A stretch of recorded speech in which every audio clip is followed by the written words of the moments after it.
আমি এখন চলে এসেছি ডানলপ সার্বজনীন পৌষকালী পুজোতে। এখানে মায়ের কিন্তু নবরূপের দর্শন পাবো আমরা। এখানে দেখতে পাচ্ছেন কিন্তু মা তারা,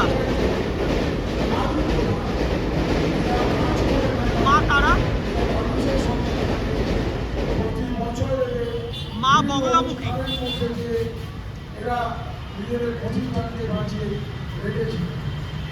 ইনি হচ্ছেন মা ভৈরবী, মা দশমীতার মধ্যে একজন। ইনি হচ্ছেন মা ষোড়শী।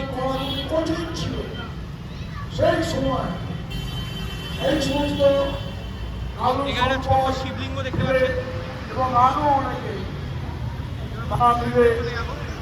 বানিয়েছিল এবং এরা মানুষের সেবা কার্যের মধ্যে দিয়ে বিভিন্ন সময় কার কিডনি পেশেন্ট, কে হার্ট পেশেন্ট, কার রক্ত লাগবে, এই সমস্ত কাজের মধ্যে দিয়ে ওরা এগিয়েছে।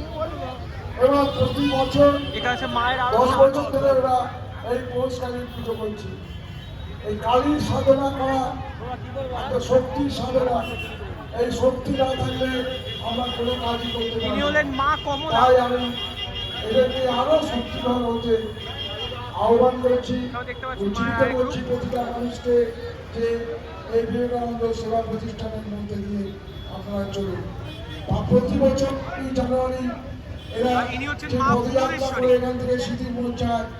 আমি অনেকবার বহুবার দেবী মাতঙ্গী, মা সরস্বতী দেবী তান্ত্রিক শরীর, যদি আমার শরীর ঠিক থাকে নিশ্চয়ই সামিল হব।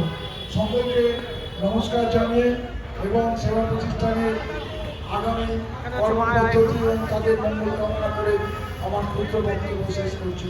নমস্কার, অসংখ্য ধন্যবাদ জানাই। আমাদের মাঝে উপস্থিত হয়েছেন ভারতবর্ষের বিশিষ্ট নায়িকা, যারা ইলেকট্রনিক্স এবং ইলেকট্রিক্যাল ম্যানুফ্যাকচারিং জগতের স্বনামধন্য ব্যক্তিত্ব এবং most legendary and most oriental and most famous businessman in India, মাননীয় শ্রী আশিস আগরওয়াল মহাশয় এবং মাননীয় শ্রী আদিত্য আগরওয়াল মহাশয়। আমি এখন ভিতর দিকে এগিয়ে যাচ্ছি। দেখতে পাচ্ছেন এরকম একটা খুব সুন্দর লাইটিং করেছে বিবেকানন্দ সেবা প্রতিষ্ঠানের পক্ষ থেকে অসংখ্য ধন্যবাদ জানাই। এবং ফুল দিয়ে সাজানো। আমাদের মঞ্চে এই হচ্ছে মাতৃ প্রতিমা, কি সুন্দর লাগছে, কি সুন্দর লাগছে। আজকে মাতৃ প্রতিমা আজকে তো দারুণ দারুণ। এটা বড়াইনগর মেট্রো জাস্ট কিন্তু দারুণ হয়েছে। জাস্ট ডেকোরেশনটা দেখুন আপনারা, বুঝতে পারবেন খুব সুন্দর কিন্তু হয়েছে।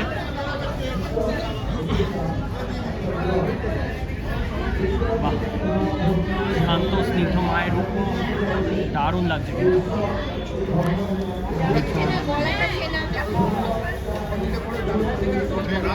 খাই বলো,